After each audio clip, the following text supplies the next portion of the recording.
up, guys? You are now listening to Car Seat Headrest. Ladies and gentlemen, welcome back once again to the Evan Here's Culture campaign. We've got our second ever double guest episode with two absolute legends. We've got, he's a wizard of words. It's Spencer Kash, and she is a master of the media. It's Madison Umina. So good to have you guys here. How you doing? We're great. We're happy to be here. Yeah. Excited to listen, excited to talk. Excited to listen, excited to talk. Well, today we are talking to, as the woman at the beginning of this album says, we are now listening to Car Seat Headrest. Yay! That was We're great. talking about Car Seat Headrest 2016 album, Teens of Denial. And now I had reached out to you guys, asked if you wanted to do an episode. You sent me a list, and Car Seat Headrest was on there. I said, let's do that one. And you, Spencer, said, I haven't heard it. Madison loves it.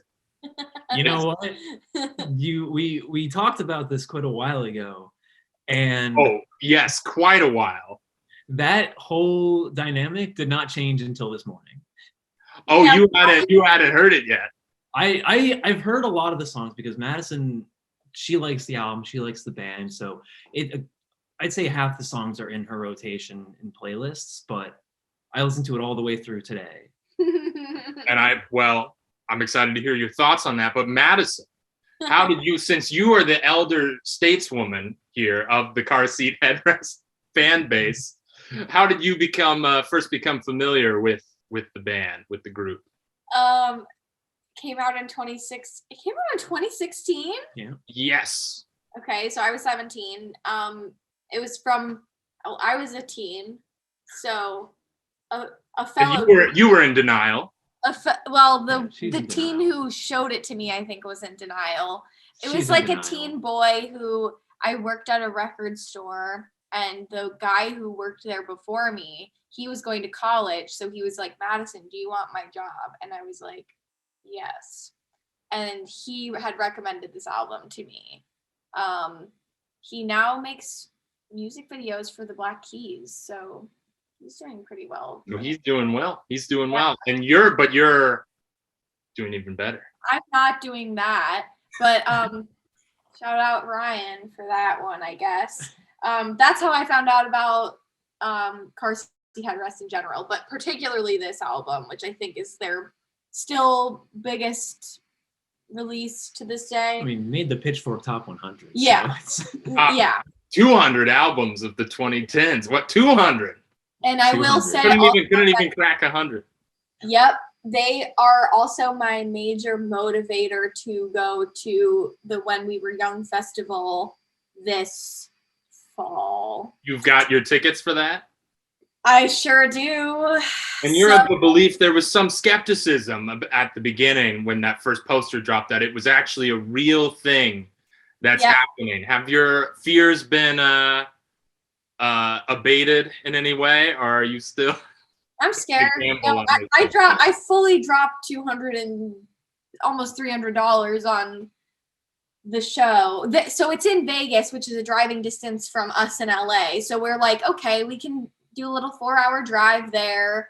And then when we're in Vegas, we got an Airbnb already. He has a friend there who he's gonna see. So we're like making a fun trip out of it, but I am definitely afraid. I am not sure what's gonna happen, but I really want to see Car Seat Headrest amongst other. When they kind of stuck out to me though on that poster as being. I agree. It felt like they were the odd man out based on what I knew of the other groups, because it was sort of a late 2000s era, and I feel like Car Seat Headrest was. No, I totally agree with you. There were the oddest men out are the fucking TikTok kids who are like TikTok rappers that somehow made it on that lineup that are like younger than the albums of the headliners. Yeah. Then for a festival based on nostalgia. Right. Wow. with the That's nostalgia, weird there to has to me. be some vicariousness, oh, we need to watch these young people to feel young again. But that's Car Seat Headrest. I don't think we need the 15-year-old. You're just trying to sell some tickets. But yes, I think I agree with you. They're like not super emo in the sense of like My Chem. Yes, it was very much like a pop punk lineup, and they are so entrenched in the just pure indie rock. Yeah. That they felt a little out of place in that group. But you'll be the judge when it happens. Yep. I mean, whether they were a good fit or not. When was their first album though? Because I saw that they had a bunch before this. Yeah, so that is I did the research. And by that I mean I read the Wikipedia page. And there were this is their 10th album, Teens of Denial. Yeah. But that is counting sort of the various permutations of the band when it was just the front man, Will Toledo. Is that? Yes. I imagine that's how you say it, right, Madison? Unless you know any. I have no idea. No clue. Yeah, he was releasing on Bandcamp since 2010, and so then this album is the 10th release of the group, and so let's just jump into it. I loved it.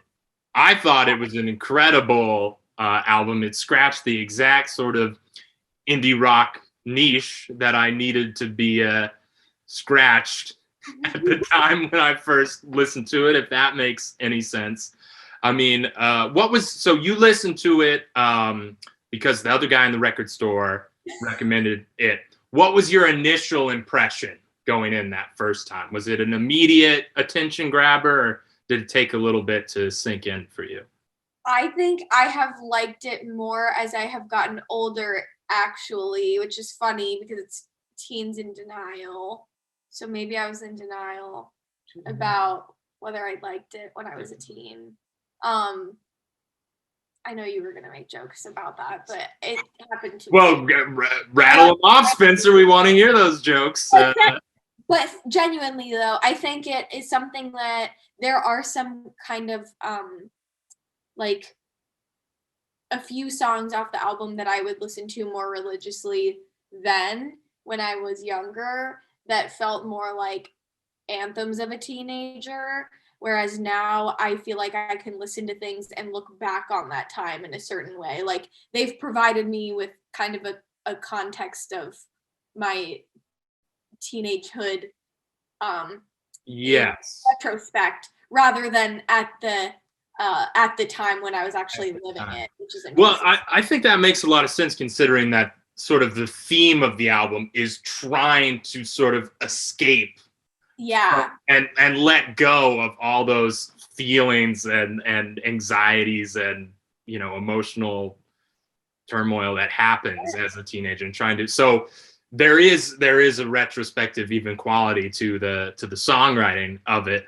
I mean, for me, when I first put it on, I remember I was driving to get a haircut at just a little detail, and Fill in the Blank, which is the first track, didn't quite get me that first time. And then it kept going. We got through the second track. We got to the third track, which has that refrain at the end, the drugs are better with friends are better. I was like, okay, I'm getting into this. I'm starting to see what the band is about. And no, that was the fourth track. Excuse me. Now that I'm thinking about it. Then the fifth track, Not What I Needed, had that one line. I have waited my whole life. I have waited for real good porn. I was like, whoa, that jumped out. That fits into that very confessional style of indie rock songwriting. And then that's that sixth track, which is the centerpiece on which the whole album hangs. By the time when that was playing, I was like, oh, I'm a big fan. I love it. And I think I had arrived back at my house at that point from after the haircut. So I had to pause for the album and come back to it later. But I cannot wait to get back to that album because of what I just heard. So it wasn't immediate for me. But once I heard the tracks that I knew were sort of masterpieces, then I could be like, okay, I'm in safe hands. this is an album I'm really gonna enjoy. Did you have a similar experience, Spencer? Or I guess you came in from a different perspective, is that you'd heard snippets of it before. Yeah, so I was used to their sound, used to the singing, used to the instrumentals. I really got into the beginning right off the bat. I was kind of running a bit late for work this morning and had to put the pedal to the metal. And so just those first couple songs, they're all really high energy, and it got me like in the mood going up Laurel Canyon real quick. I could see how those opening sort of guitar parts of Vincent could really, because it starts slow and then getting faster. I could see how that's a good driving. Yes, very much so. Like putting it on, then just trying to go as fast as possible, and then it's like, oh hell yeah, okay. And it's the 2003 Toyota Corolla. Yeah, in my aunt's old Toyota Corolla. And Karen's Corolla. But yeah, like you had said, I think the main takeaway is that Madison and I had this conversation, I don't know how long ago, but there's just a certain sound to early to late 2010s indie rock. And this just hit that spot. Yeah, it's interesting. Later end, yeah. I felt like what's interesting about the sound is it's sort of a callback to all your favorite indie rock bands from the 90s. Oh you my know, God. and then it's pushing forward from there because you can hear, I used to be a very big Weezer fan. Yeah. Oh. Still have a soft spot, but you can hear, oh boy, can you hear the Weezer in this album? You can hear I know a lot of people say you can hear some Pavement in there. I don't know. Yeah, I definitely agree with that. Yeah, I haven't listened to a lot of Pavement. There's one bit on Not What I Needed where he's, I know when I'm being catered to. That sounds exactly like it's a Pixies song. Oh, yep. For a moment. So it's got all your favorite indie rock bands. There's bits and pieces you can hear in the stew, but they push forward to make their own sort of original sound out of that. Yeah. Is my feeling. I don't know. And like I've heard Madison's story of like how she first heard the band and like working at the record store and taking the job. So like the whole time in my head I had like Akron, Ohio, Bath, Ohio, like visuals going on. I'm like, this fits so well. Should I not have said that? No, I don't care. I agree with that. It reminds me a lot of home. I think because of that time of my life when like I was driving, like I also feel like I've listened to this album in the car many times, like more than like I have it in physical form, and I feel like I've definitely listened to it in my car more. I mean, I've only listened to it in the car between her car and my car. Yeah. But you've had the luxury of having it in a few different cars. A few different cars, few a few different car seat headrests. Yes, absolutely. Let's see, the Wizard of Words is at it again. Well, he said it. He dropped the joke. But I believe that name came because he would record back when he didn't have the means to really record a lot of stuff. Well, he would record it in his car. He'd just do little snippets so he could get some kind of quiet back in the band camp. It's a car album. It's a great name. But it definitely reminds me of like my home where I came from, and I feel like it kind of aligns with the Akron sound. Like I said, the Black Keys, I mentioned them earlier, they're from Akron. Kind of just that like a little bit angsty teenage boy kind of sound a little bit. It's like that sensation of had I known about it at the time, 2016, just graduated from high school, like I would have loved it. Oh, yeah. Same thing. I was just about to say that exact same thing. Is like I love it now, but man, if I had heard it in the peak of my just getting into listening to all that Weezer, my gosh, if somebody had put this on, I would have, my head would have exploded. I think. I love the sound. I love. It's interesting. I mean, you sort of touched on the vocals a little bit. It's one of those bands that proves that you don't have to have a good voice. You have to have an interesting voice with some character to it. If you have something to say, it doesn't matter what it sounds like. Exactly. He has something to say, and there are bits where, even though his voice isn't perfect, like everything coming together sounds so satisfying, which we'll talk about a little bit. Why don't we start getting into maybe the tracks? What are the tracks that stick out to you guys? I guess, Spencer, you would have heard a lot of the tracks that stuck out to Madison. Yes. Quite a few times. So what were your big sort of obsessions that? So I think definitely the first one. Madison's pulling up the track list. The track list. So he has some reference. Yeah, just some reference. Well, I've got it pulled up on this television and on my computer, so you know. Definitely the first one. Fill in the blank. Fill in the blank. Yes. Spencer's so sick of fill in the blank.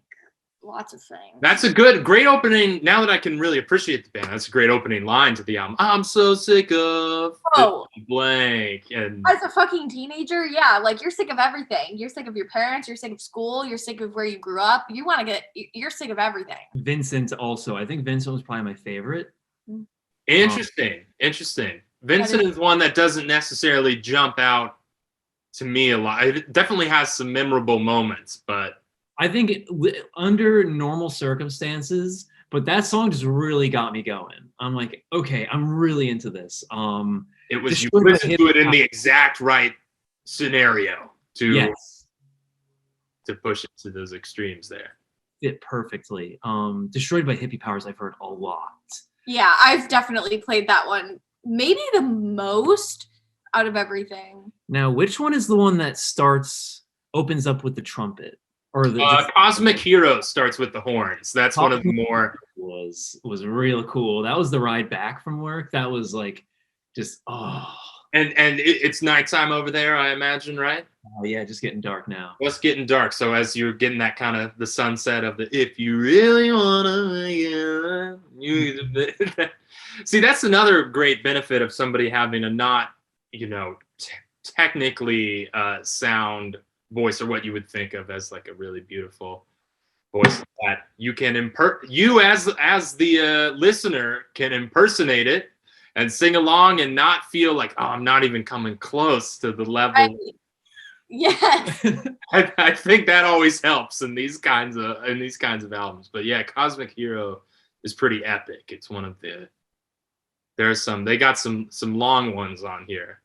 Oh yeah, that really surprised me too. Like specifically as I was on my lunch break sitting in my car eating, I'm like, wow, this has been like 5-6 minutes, and it's like song to song. It's not just, oh, you have a 5-minute song here, a 5-minute song there. Like they take their time, which is really cool. Mm-hmm. And they explore a lot of dynamics in those songs as well. When you mentioned his voice, is kind of what I felt, where it's like it's consistent throughout, but there's a lot of moments where he has a really good range. Mm-hmm. Absolutely. I mean, and there's one song in particular that explores all the elements of that range. But I want to hear from Madison. What are your top tracks? So he mentioned Destroyed by Hippie Powers. That's definitely, I feel like, something that is the most like one of the more digestible ones, like on a day-to-day basis, that is just like fun to throw on. Joe Gets Kicked Out of School is another one. It's such a long title. Joe gets kicked out of school for using drugs with friends, but says it's not a problem or something like that. I literally didn't even know that. I never even knew, I think, what the full fucking title of that was. Yeah, it's one of those things where you get worried sometimes if you're just looking through a track list and you see titles like this and be like, oh, this is going to be a pretentious yes. But it did not come off that way at all. But that song, yes. What was it about that song that unlike the previous track, I feel like Destroyed by Hippie Powers is very like can have on in the background type of song, and then it goes into Joe Gets blah blah blah. Drugs And with friends. Drugs with friends is the bit that's not in parentheses. I feel like that is a much more introspective song for me, and I like listening to it more when I'm alone. Interestingly enough. Interestingly enough, I was listening to it in a car ride with the great Billy Broder. Oh. And I was like, Billy, you got to check out some of these car seat headrest songs. And we had a conversation at the end of that song because, you know, the refrain, the drugs are better with friends are better with drugs. And the conclusion that we came to is drugs are better with friends, but friends are not necessarily better with the song.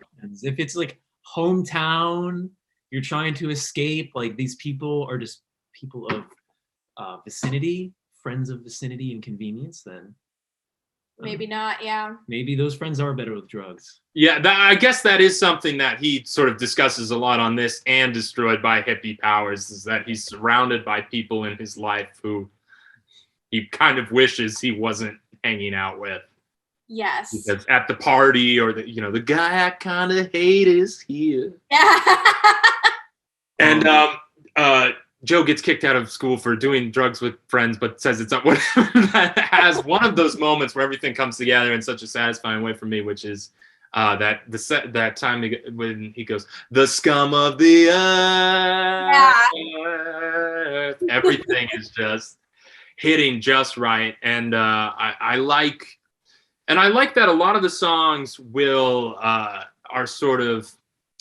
present the different sides of his thoughts a lot. So even going back to fill in the blank, when you have the chorus, you have no right to be depressed, and then later it comes back, you have a right to be depressed, and it's like, it's not him as the singer expressing a viewpoint, it's his thoughts getting down on himself and saying, you have no right to be depressed, why are you feeling these way? It's his own inner voice. He's sometimes writing from his inner voice, he's always sort of writing from these conflicting points in his mind. So does he really believe drugs are better with friends, or friends are better with drugs? That's it. I mean, even kind of the way that those lines flow and the confusion of it, where they're like running into each other, you can't really tell. And also, is he on drugs? Like, you don't really know what he is saying there. And I think that's also like kind of the confusion of being a teenager, is like, do I actually like drugs, or am I just doing this because everybody is kind of doing this right now? Or do I even like these people? I just want to fucking get high and like get out of this situation. Afraid of my friends when I was inside, afraid of the cops when I was outside, or whatever he said. Yeah. And I took acid and mushrooms. I did not transcend. I just felt like pieces of shit. There's so many amazing lyrics back to back in that song, especially.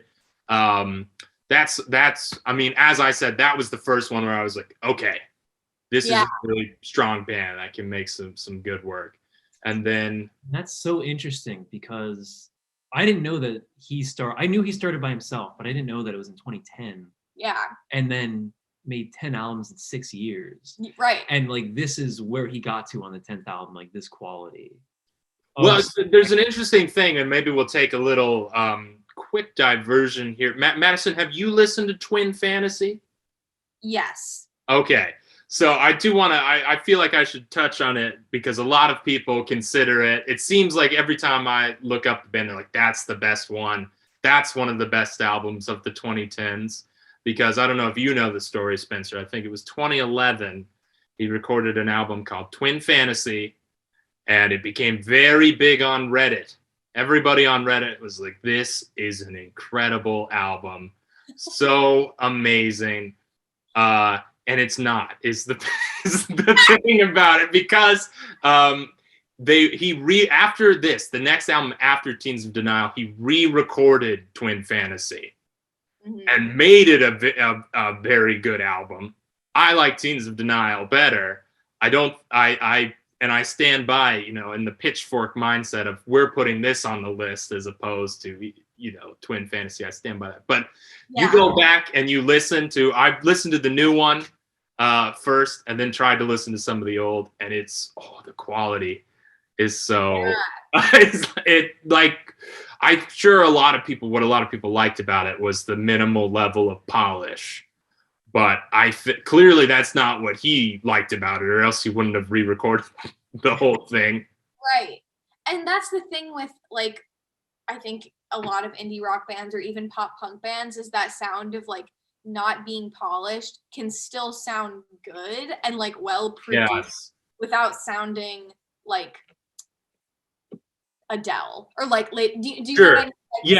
Like, a traditionally good singer with traditionally good instrumentals that are highly produced and sound very smooth. Like, that's not the appeal for this type of music. And but there's still a way for it to sound good and not be like hurting your ears when you're listening to it. Well, I going back and listening to Twin Fantasy, I will say Bodies, incredible song.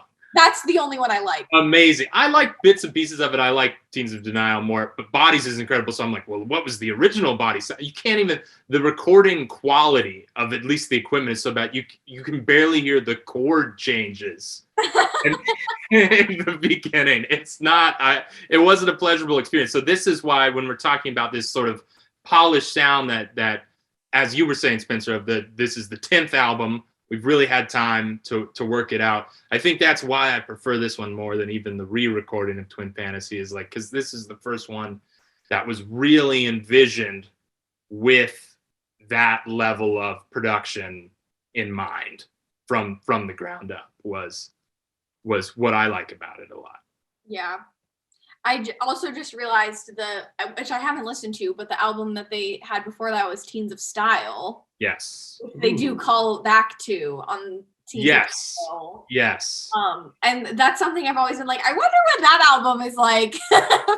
I listened to part of it. Didn't. I'll go and listen to it at some other point, but I'm still having fun with this album. So we do the Drugs with Friends. And then were there more tracks, Madison, on your list of the real highlights? I think there's no need. There is Drunk Drivers. Yeah, there's no need to postpone this any longer. When I was talking about Satisfying Moments, this is the song of the album. Drunk Drivers, Killer Whales is, I was looking through my sort of playlist that I've been keeping of like the highlights of this campaign so far. And I've come to the conclusion, Drunk Drivers, Killer Whales is the best song so far. This is album 137 or whatever. This is the best song so far, I think. And I don't know if, I just think everything about it is basically perfect. I think the lyrics are perfect. I think all the recording quality is perfect. The changes in the dynamics, all the different movements of it, all the vocal choices. I mean, it's incredible. It's incredible. And using the drunk driving as the sort of metaphor to explore that whole idea of, I know I'm doing things that are mistakes and are wrong, and I need to be able to stop, but I just can't get out of it. And then the fact that there's killer whales in there just because Blackfish was a sad documentary is, do you know about that, Spencer? No. That's what the Killer Whales is in reference to, is just he watched Blackfish and thought it was sad.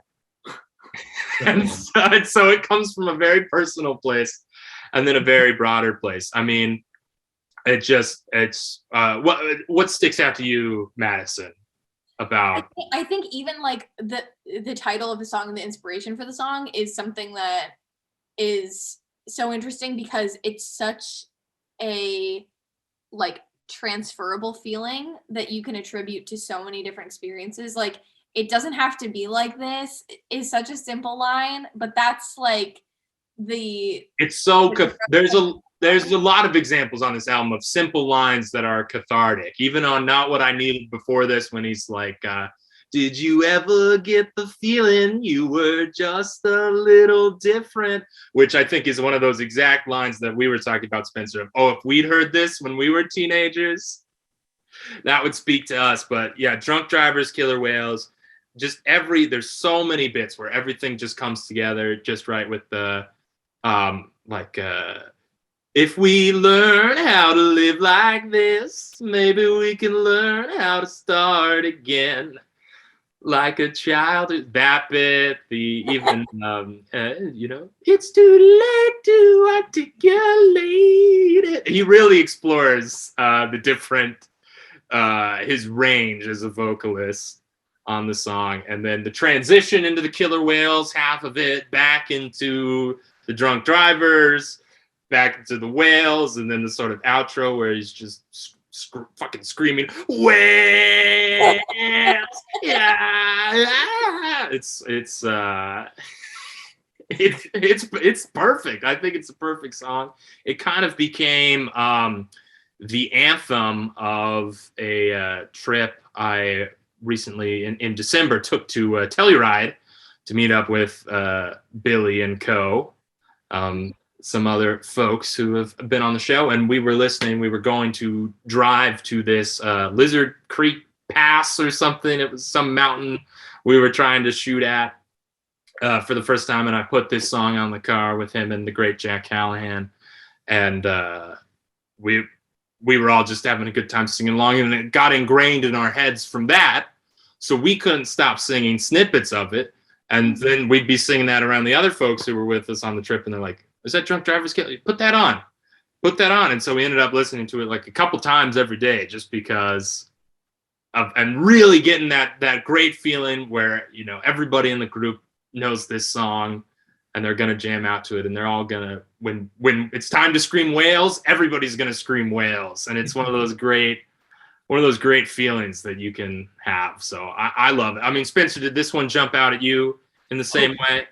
Absolutely. And just a thought before we get into that, like when discussing some of the simplicity of the lines, like it is so effective at times because all day, both with like the first part of the album at work and then for the second part, and even just now, like you say the name of a song and it gets in my head. Yeah. Like something about it, because the lyrics, like they're not all so simple, but a lot of parts are so memorable that you hear someone say it and you hear it. Like fill in the blank has just been stuck in my head all day long. And then Killer Whales, I hear you, and now I'm just like, Killer Whales, Killer Whales. Oh, so this one is really fun. This one is the ones that, like, I'm definitely very familiar with it. Madison says she listens to it all alone, but it is that was Joe doing his thing on drugs. Yeah. But that one is on like different like month playlists you have in the car. So, but it's the most satisfying alone. As I will say, Killer Whales is as well. This song is as well. It's both very satisfying when you're driving alone and you're fucking screaming along to the car, but it's also fun when you're with friends. They always have with the friends of oh my god, like this is a fun song. Because I was introduced to this, was my introduction to the album, was this song. Okay. I would argue it is probably the biggest song off the album, and I think probably the most circulated outside of the album, as like a single.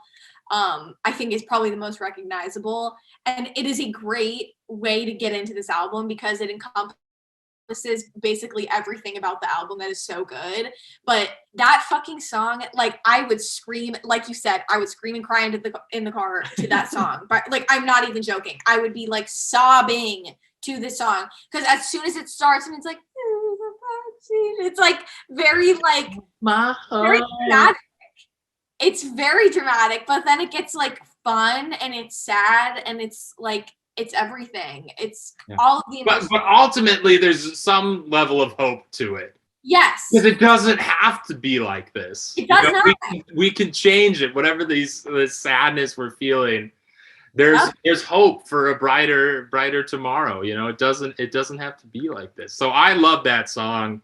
I'm interested to see. I'm sure at some point in this journey it'll be dethroned, but it could be a long time.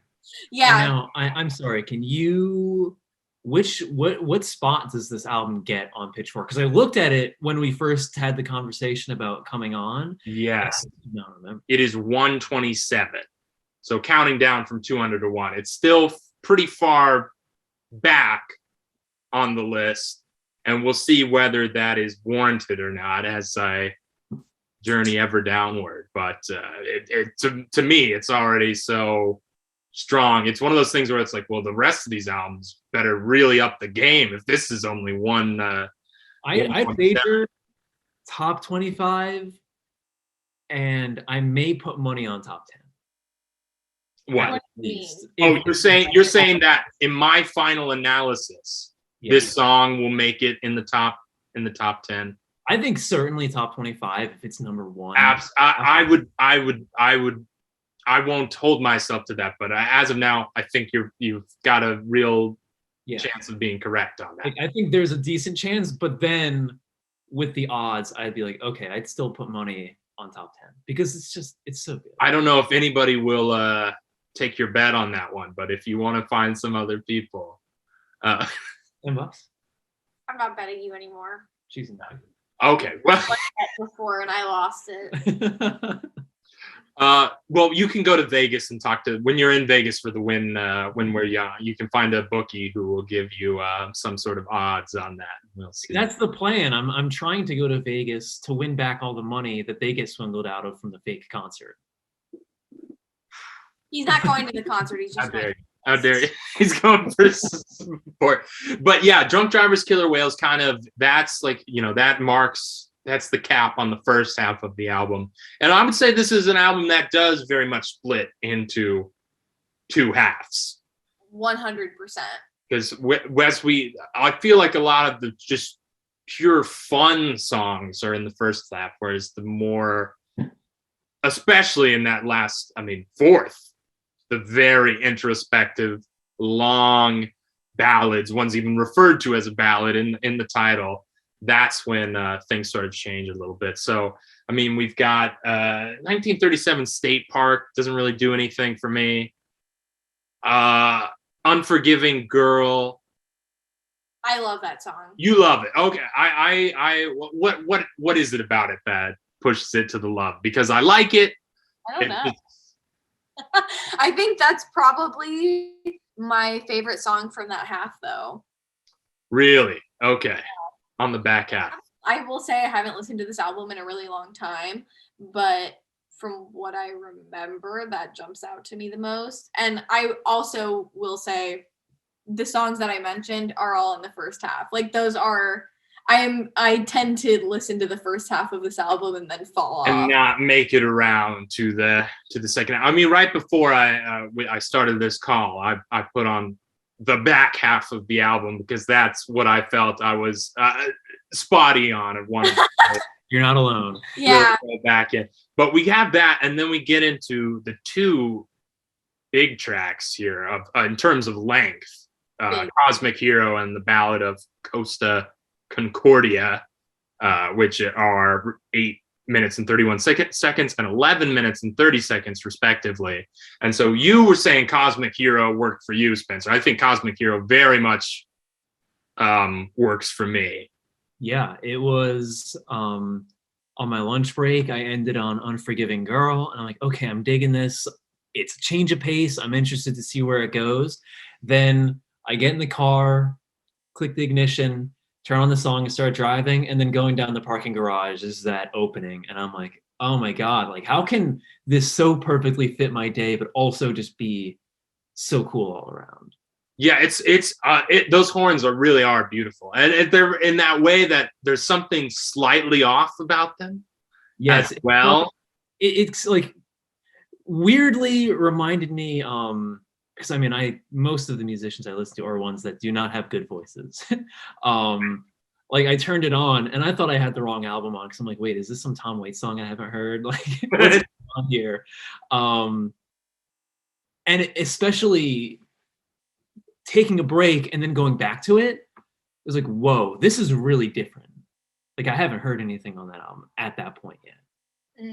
That has that kind of, yes. Drunk Drivers Killer Whales is epic in a different way. but like something about that horn introduction truly is, I mean, because it feels like we're 9 tracks in and we're expanding the sound. It's like you thought you understood what the sound of the band is, but at that point we're pushing it even farther. And he, then he starts screaming about how you won't go to heaven and I'll go to heaven. And it's pretty entertaining stuff.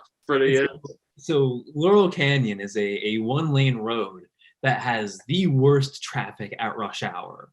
So picture me in my car telling everybody around me that they're not going to go to heaven because they were driving so goddamn slowly. Well, yeah. And that song also, I believe, has the line that, yes, the very first, if you really want to make it last, you could commit yourself completely. And Commit Yourself Completely was what they used as the name of the live album that came out after that. So, interesting. So some affinity for the song there.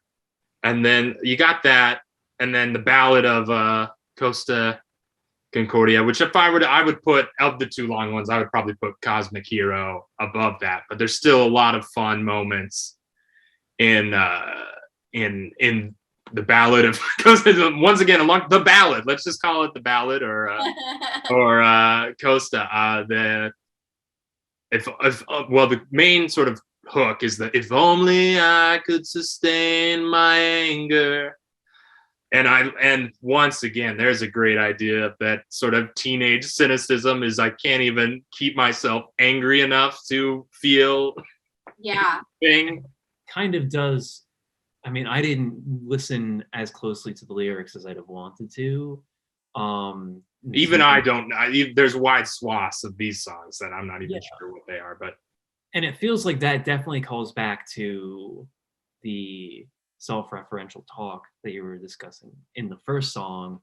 But then on top of that, it feels like so much of this is him.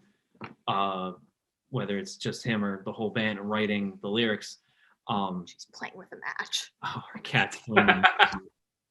You know what they say about playing with fire. Don't do it. Sorry, where was I?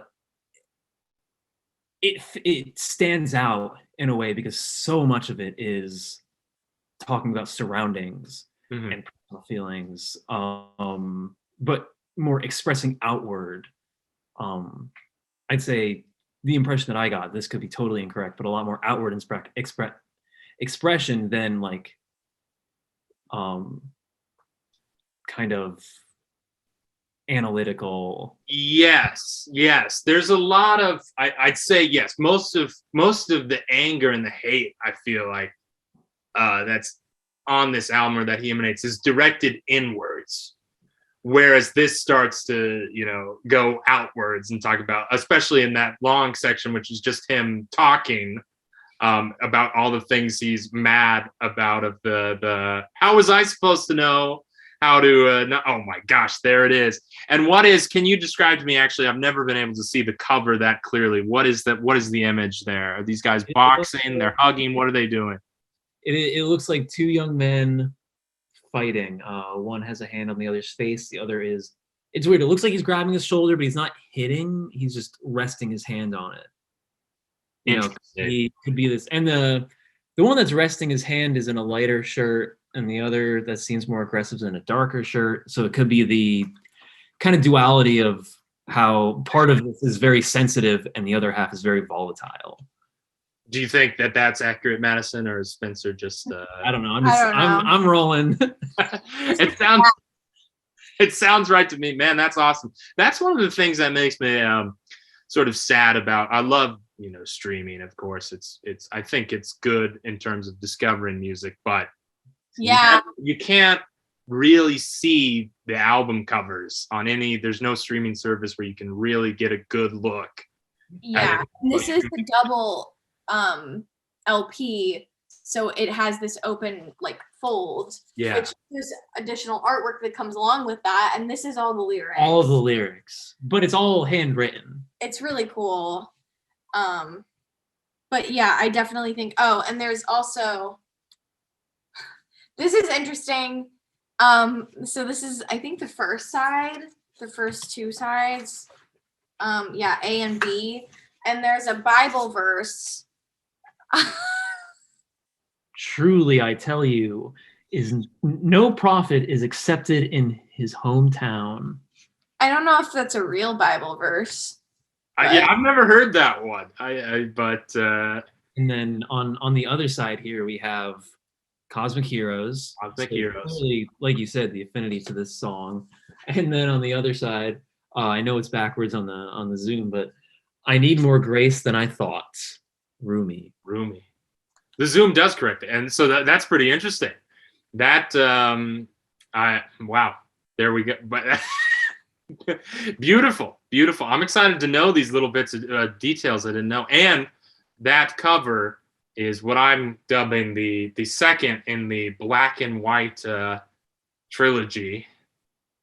Because the album before this is a moon-shaped pool, Radiohead, and then the album after this is Panda Bear's Tomboy, and they all have that same color scheme. But yeah, so those ballads, they work for me. They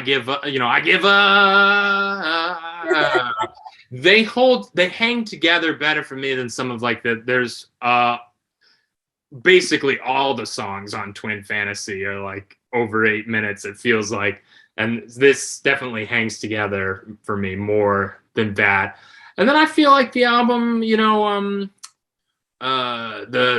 Connected Dots, the story of Frank Sinatra, it's all right. And then I don't think Joe Goes to School is really the conclusion I want it to be. Yeah, I have nothing memorable in my head about Joe going to school. I can't summon it. Every time I'm like, I listen to the album, I think, okay, this is the time where I'll feel that this works as a lead out, but it never happens. It bums me out because the album has a great lead in. It's got this great middle part.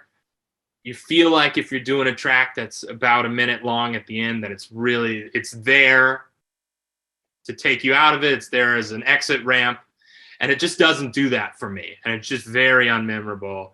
I wish that there was something more to it. Like I was saying when I said, "Oh, you say the name of a song," it's like instantly a piece of it is in your head. That is the last song I listened to, and nothing is coming to mind. I could not tell you anything about it. And you'd think, oh, Joe Goes to School, so it'll tie back to him getting kicked out of school. So that the song is going to kind of reference that other song, and maybe it'll end with some sort of twist on the drugs are better with friends thing. Because there's a bit in Twin Fantasy where there's a song, Stop Smoking, We Love You, that later comes back in a different song, like Keep Smoking, We Love, which it's inverted. So you feel like, oh, something like that's going to happen. And it just really doesn't come together. And that's what I would cite as one of the things I wish was stronger about the album. There's nothing on the album that I really completely dislike. There are just moments that I wish were stronger. I think the thing that doesn't work for me the most, if we're talking negatives, is the second half of Not What I Needed. From what I understand, he had to re-record a lot of that song because he was using lyrics from the Cars, Just What I Needed, and they weren't cleared properly, so he had to go in and re-record the song. And so you can't quite hear it, but the song ends after like two verses and choruses, and then there's all this sort of mumbled chatter. And you're like, what is this mumbled ambient chatter? And it's him giving an interview about Teens of Denial and it's some clip from audio of him answering interview questions about the style of the album and what the album's going to be about. But I don't like that bit because it's Not What I Needed is a song that I want to like put because of the did you ever get the feeling you were just a little different. It's a song that I would be happy to listen to in isolation outside of listening to the entire album, but then because it has that bit on the end, I just don't want to put it on unless I'm hearing the whole thing. Is kind of absolutely. That's a weak spot. I didn't know that. Well, I have a thought about Joe Goes to School, and is it that Joe going to school is a lot less interesting than Joe doing drugs. Like, what kind of commentary is that about going to school and taking a traditional? Yeah, I suppose it's so. Maybe it's drugs. Yeah, maybe it's the idea that Joe and will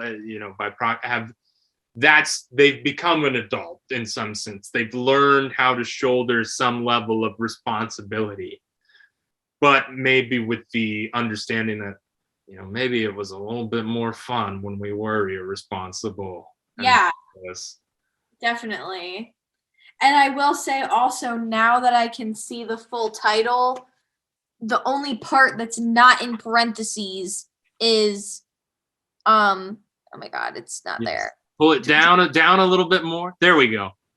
Yeah. Just drugs with friends. Drugs with friends. And then the rest is parentheses. Gibberish. Yeah, that's another thing on Twin Fantasies. A bunch of songs have like 2 titles. It's very God. Yeah, he's really got some interesting titles happening. He's got an interesting approach to naming, and he wears a gas mask on stage now. Is his? Did you see pictures of that, Spencer? You look like you're. I looked up because I was looking for the Wikipedia today when I was on lunch just to read through it a little bit, and the first thing is, car seat headrest canceled, and I'm like, oh no, really? And so I looked, and then it was just about like them canceling their COVID gig, right? But then the second one is, why does car seat headrest wear a mask? And I'm like, why do you think he wears a mask? Pictures of the gas mask. I'm like, okay, I need to read more about this band first. And speaking of your sort of general ideas, reading more about the band, I'd sort of had mentioned, I got to listen to, I can't remember to who, but I was like, I got to listen to some car seat headrest for the show. And they're like, oh, that fucking incel band. I was like, what? Huh? I didn't, and listen to the music. Didn't really get that vibe at all. I don't know. Maybe they were just suggesting that because of the Reddit sort of being the key. Yeah, I think, I wouldn't be surprised if they were a band that tends to have an incel-y following, but I don't read it that way, and I don't. I don't. Stalker. What a surprise! What a twist! Yeah, I don't read it that way, and I think it's the same thing we were talking about. It's because the album is. I feel like the album is much inward. The hate is directed inward as opposed to at society, and which is what I feel like. From my cursory understanding of the incel community, it very much points outwards. For sure. And I think there's a healthy mix of both. I mean, there is some criticism of the outward, but I think it is a very introspective album overall. And I feel like it's a lot of growing pains and inner struggle, as opposed to like, I hate society. Why don't girls like me?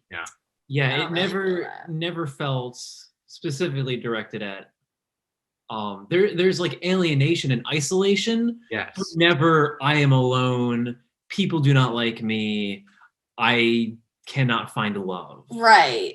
Yeah. Which, I mean, I don't know the rest of their discography at all. Like, they could have an album that gives those kinds of messages. Yeah. I didn't even get that on Twin Fantasy either, really. I mean, I think Twin Fantasy is maybe about, I'm not an expert on it, but it's maybe about this relationship that he had with this other guy that sort of fell apart, or but even that is not, has these broad societal critiques in it or anything. So I mean, I don't see that as being a part of the band. I don't know why that was. I think it's maybe just that Reddit that Reddit really propelled that Twin Fantasy and the original one into cult status, was maybe why some people feel that way. I didn't get that vibe. I don't know. Maybe you'll get a better sense, I imagine, Madison, when you see them at the oh my God, yeah, when I am actually there. Yeah. Okay. Are these people scope them out? But yeah, those are my sort of thoughts on the album. I mean, in my sort of closing sense, I love it. It's got some patches that aren't as not beautifulness, but aren't as compelling as other parts. But as a full experience, I'm happy to put it on anytime and get a kick out of it. And I'll put Drunk Drivers Killer Whales on anytime. Yeah. Absolutely. It works for me anytime. I mean, do you guys have any closing thoughts on the album? I love it. Yeah, I think it was a staple album for me in kind of like developing my taste in music, and also of like growing up, and that transformation of like being a senior in high school to going to college, and it's kind of always been there for those shitty times, and it's And it's held up, you would say. it's totally held up. I hope that they put out more stuff like this in the future, and I'm excited to see them live. I'm with you both. I really enjoyed it. I think it is so like it really embodies a specific sound that I feel like can only exist within that 2010s indie rock era. But something about the energy of it, the dynamics of it, it hasn't gone stale. And I don't think it really, I'm not going to say it won't, but I would wager that, no, it could be like I mean, it's on the Pitchfork Top 200 for a reason, that something about this is really special. It has connected, yeah. It could, connect with many, many other generations in the future. I saw a YouTube comment on the lyric video for Drunk Drivers Killer Whales, where somebody said, "This is the future of dad rock." And I understood. Yeah. I did not understand what that meant. I understand that it means when we are the dads, we're going to barbecue, I imagine. I think is... Oh, yeah. I mean, think about it, because dad rock is already going to be a much smaller collection for us than our dads. Like, rock is kind of dead compared to when it was thriving, when like our dads were of that. Right. Everyone's dads. Well, everyone's like, dads were in not general. dads yet. Right. Unless they were dads at a premature age. Yeah, when they were pre-dad. But yeah. But yeah, we're gonna have some smaller, slimmer pickings for dad rock. You have to really seek out dad rock. I think we'll have like the Strokes and The Strokes. We'll have the National. Do you guys have anything going on that you want people to know about, to get excited about? No. So I was working on a show last month, Bake Squad season 2. Look out for it on Netflix. And right now I'm working on season 3 of The Chase, which is my favorite show that I've worked on, my favorite to participate in, my favorite to watch. All of the many hours I have lacked in sleep working this have been worth it. So check that out. Yeah, we love The Chase. The it's Chase on is- Hulu. Every Sunday it comes out live. The game show, right? Yeah. Trivia The game Chase show. is on. If you like Jeopardy, you will love this. And Yeah. are you a PA on it, or? Yeah, this season. Damn straight. Excellent. Excellent. Well, so watch The Chase. Yeah, watch The The Chase. Chase. That's the takeaway. Thanks for coming on, guys. I hope you guys had some fun. We We did. had a lot of fun. Always awesome talking to you. Killer whales. Killer whales. Killer whales. Killer whales.